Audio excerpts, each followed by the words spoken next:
In the fall of 2007, I was attending a now-defunct liberal arts college located in southern New Hampshire. A strictly enforced dry campus set in a tiny rural town had its limitations for entertaining a bunch of young college kids. Many of us were left to our own devices for fun in between classes, which usually involved getting stoned and wandering through some of the nearby wooded trails. One could get a sense that the area's bucolic beauty had not changed much in the last couple centuries. Even the buildings on campus consisted of pre-Revolutionary War barns and rambling colonial houses. The buildings all had their own individual alleged story. One of these buildings produced a narrative that took place during a harsh winter in the 1800s, when an isolated, grief-stricken farmer shot and killed his sickly wife and children before himself, rather than to see them painfully waste away in a smallpox epidemic. Of course, these stories were all entirely undocumented, although there were old bullet holes in some of the interior paneling that no one alive could explain. Typical of old New England settlements, the local cemetery was a stone walled-off section of field across the street from a white-paneled church. This graveyard quickly became a source of interest, as it was a space we had to cut through to get to some of our more regularly walked routes in the bordering woods. The cemetery was unique in that some of the older headstones were carved with varying cherubic facial expressions on them. Some of the stone angel faces appeared grimacing while others were clearly smiling. It was debated as to whether these faces were hints at the spiritual fate of the deceased, as judged by a bitter headstone mason, or if there was even any intention at all. Either way, the old cemetery mixed with the unaccounted legends seemed evident that the sleepy little town had a very tangible and seemingly dark past. One night about a week before Halloween, a handful of us were sitting outside in front of the dorms, smoking bummed cigarettes and complaining about the usual boredom. Someone in the group came up with the idea to visit the graveyard that night, practice some amateur ghost hunting with digital sound recorders in hand. Mimicking some televised mainstream paranormal investigative show, someone grabbed their own digital recorder, while a couple others decided to use their cell phones as recording devices. Then we all made our way up the road to the leafless tree-lined burial ground. Walking through the cemetery at night had an entire different feel than during the day. There was a sort of heaviness in the air as we all stealthily climbed over the wall to avoid the locked iron gate. Jen was more confident in communicating with the dead. She was brazen enough to ask questions into the air. "What is your name? How did you die? When did you die?" Those sort of things. Although Jen admitted that we may not get an answer to the question, it would probably evoke some kind of a guttural response, if anything. She said that ghosts like to be treated respectfully, and she made sure to politely say thank you and goodbye after her momentary pauses in between questions. We trudged along in a huddled group, our feet crunching against the autumn debris. It was made sure that any noise, even a stick snapping underfoot, was audibly recorded as being such. We made a point to stop in front of the gathering of the angel face stones, and the series of questions were repeated. Although we made sure to emphasize silence in between questions, one of the more skeptical ones, Marie, exclaimed that her cell phone video had caught an orb, this floating ball of light, just overhead of us during the questioning. Weirdly, this ball of orange light was only visible through the cell phone screen.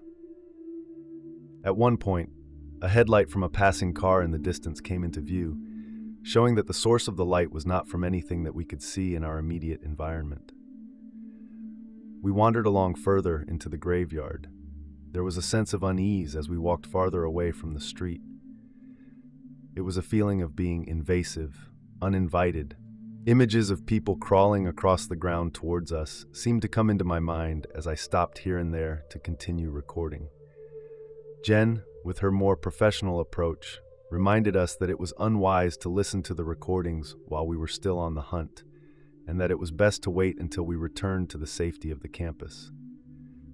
It was then that we realized Marie, with her recorded orb, was missing from the group. Someone tried phoning her, no answer. After calling out her name a few times, we decided to press on. We stopped intuitively at the base of a large old tree and sat gathered around in a circle. The questions were repeated, and this time answered more audibly without the aid of a device.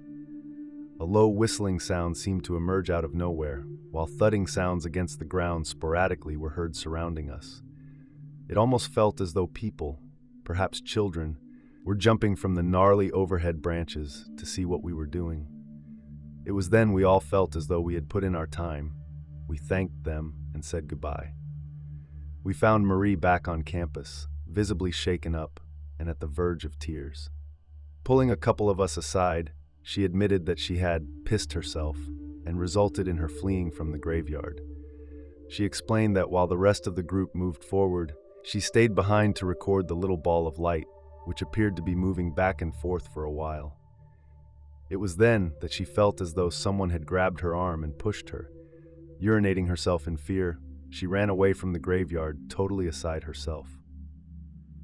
She rolled up her sleeve to reveal her right arm had visible black and blue bruises, making up the shape of a large hand. The impression of big fingernails were embedded into her flesh. That had the most sobering effect on me. This was real. Upon hearing of Marie's experience, we excitedly gathered around Jen's recorder, started from the beginning, and pressed play. At first, the recordings were nothing. The sounds of our shuffling feet and the occasional cough were heard. Even the passing car in the distance was heard driving by, but nothing else. During Jen's second round of questions, a clearly whispered, "Repeat the question," seemed to latch on over Jen's words. A lot of excited exclamations arose from the group. A few awoken students from the dealing told us to shut up in unison from the dorm windows. As we listened further to the recordings, it sounded as though phone lines had crossed. At times, even the person asking the question's voice would suddenly be talked over with garbled static sounds and voices seeming to have a conversation. We wrote down what bits appeared audible to us. At one point, a gurgling sounding "help me" came through, more terrifying than any horror movie produced soundbite. Phrases such as "he hates her so much, come closer," and a child screeching "daddy" came out from bits of static. One voice simply stating "he's here" seemed to be directed at me. I was the only male there. I lost a lot of sleep that night. Days later, Jen received a worried phone call from her parents. They asked her what was wrong. Jen, confused, stated that she was fine and asked why they were concerned. They told her that they had just received a mass amount of texts from her number, repeating the phrase, "Help me, help me, help me, help me." Startled, Marie could find no such text message in her sent folder. It was as if whatever she had recorded in that graveyard had not only followed her home, but had connected itself with her phone. Word got on throughout the student body about the voice recordings in the graveyard. Even upon hearing it, some didn't believe us. Others made unsuccessful attempts to do what we had achieved, chalking up more to the disbelief of our brush with the supernatural. But everyone involved knows the truth. Since the closing of the college, the graveyard probably doesn't get the usual round of restless young visitors that it used to. I would like to think whatever lingering spirits were there have moved on. Maybe it was already determined by the expressions of the faces of the stone angels.